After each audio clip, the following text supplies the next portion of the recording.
this is optibotimus coming with another video review. And today we're going to be taking a look at the new Masters of the Universe Classics Horde Prime. The big scary brother of Hordak finally makes its way in terms of toy form to us, courtesy of Matty Collector and their Masters of the Universe Classics line. Now the one really kind of cool thing is we never really saw what Horde Prime looked like. He was always kind of there lurking around in the background and stuff, but he never had a face. He never had really anything other than like some arms and such. And finally now, thanks to the Four Horsemen and Matty Collector, we're going to know what he looks like. Now, obviously, this is the white mailer, although it doesn't say anything down here. And one thing I'm noticing is this guy is actually fairly heavy. There's a lot going on with him. Some stuff has been cut out, and I'll get to that later on, but we open it up, and let's see if there's any tissue paper. Nope. Again, no tissue paper. That's really bothering me. But here he is. And as you can see, this dude is like crammed inside here. It's like there's a lot. I mean, you can see from the side there, this is a very full package. And if you look in there kind of close, inside there, you can kind of see his face. You can kind of see it. Now, he has an alternate head that's down there that's based on a comic book. Or rather, how he looks in the comic book. So it's very cool that they include both of those.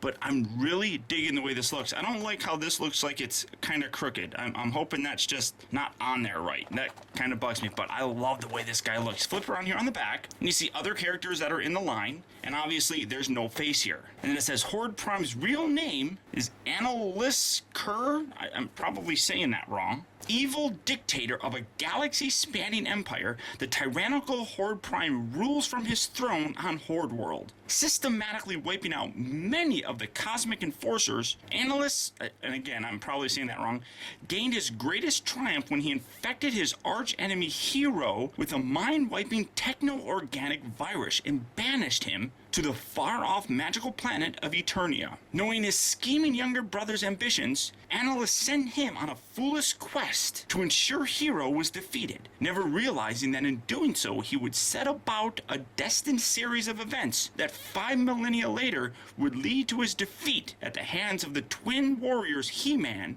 and She-Ra. Ooh. So, there we go. Horde Prime. Very cool. Awesome packaging that we're used to.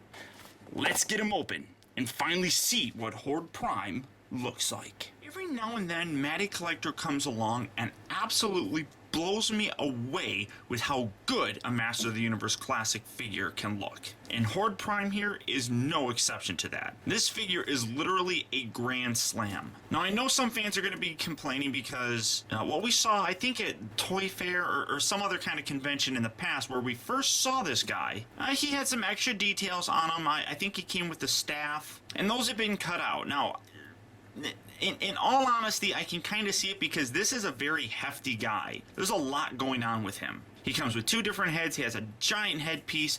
Comes with a weapon. I mean, there's a lot put into this. So I could kind of sort of see where they were scaling things back. It is disappointing. I would have loved it if he came with a staff much like his brother, Hordak. But unfortunately, we're left with just this. But this alone is absolutely amazing. Now, starting things off first, he does come with this kind of arm weapon. And this is an absolute gorgeous looking piece. I mean, you can see some really nice detail all the way throughout there. Beautiful silver paint. You got some red and black dots there, and there.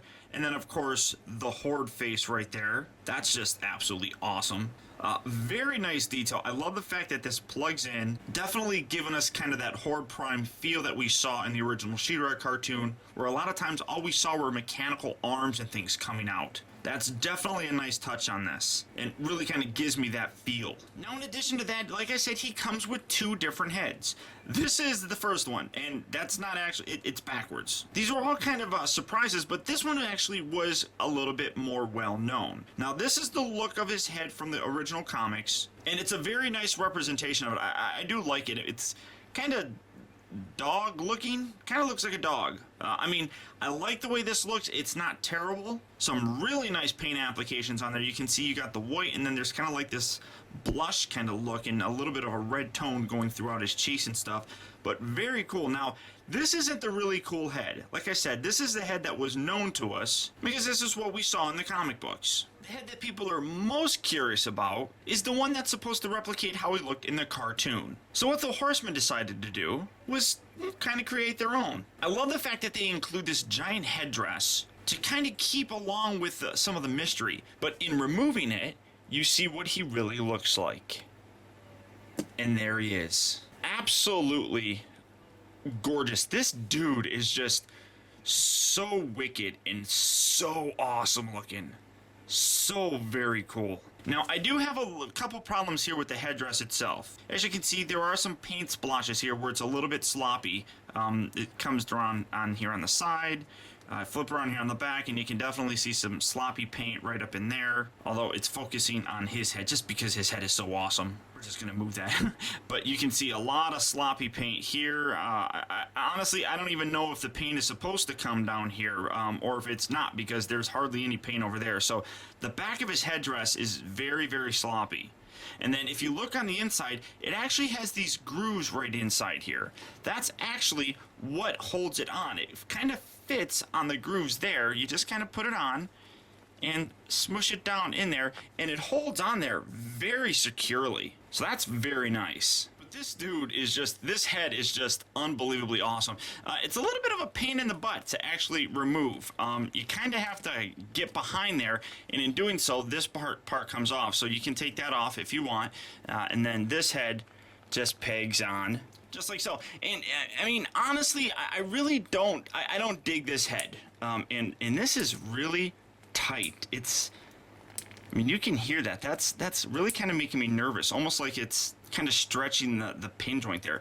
I mean, this head is absolutely astonishing. I mean, that is a wonderful, gorgeous looking head. So very evil. This one kind of looks goofy. So I don't like that head. So we're going to take that head off, and we're going to put this head right back on him. And you can see just how cool that looks. And like I said, you don't necessarily have to have this on there. That looks cool just by itself, and then you can just kind of position this, and then you can still actually take this and wedge that in there. Kind of, it sits down a little bit lower, but I mean, you can still kind of, well, kind of sort of get it to stay on there.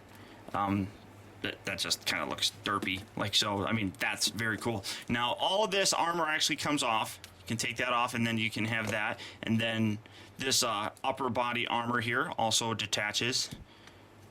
Just unpeg that, and you can see that all comes off. I'm not going to actually take it off because I would have to take his head off. Now, I'm curious about this bit. And looking through this, this is all actually attached to him. This doesn't appear to come off, but you can see this is a very soft, pliable plastic. This is a bit of a soft, pliable plastic as well. You get some flex with it. You don't really need too much, but this is definitely a softer plastic, it feels like.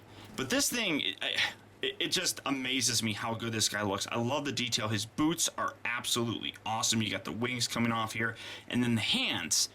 Awesome looking hands. These hands are so cool. This looks like Roboto's body armor, or his arms up here. So some reused parts, obviously, but then you can take the hand, you can pop this off, you can plug this in, just like so, and now you have his giant arm cannon of doom. I mean, that's just freaking awesome, guys. I mean, I love this. I love the fact that when you look close, you got a different kind of black color here for the Horde logo.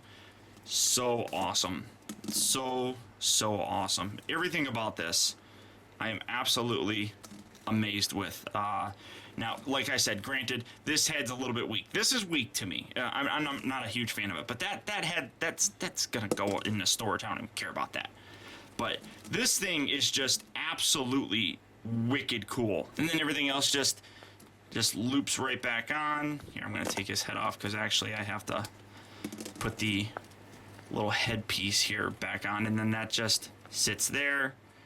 And then you have to take this, slide that down. Just like so.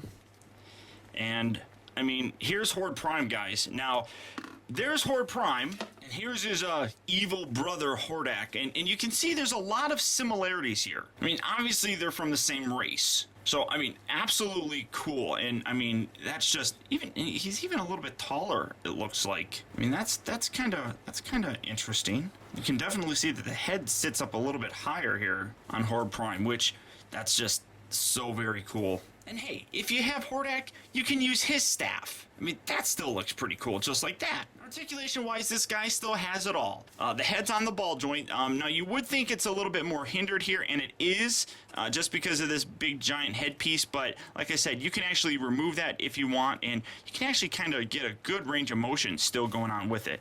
The shoulders here are on pin and socket joints, so move up, down. They can rotate, but again, they're a little bit hindered by this cape, but that does remove. He has the bicep swivel, he bends here at the elbow, rotates at the wrist, rotates at the waist. He has the ab crunch there still. The legs move in and out, forward and back in good range of motion because this is a soft rubber. Bends at the knee and rotates here at the shin.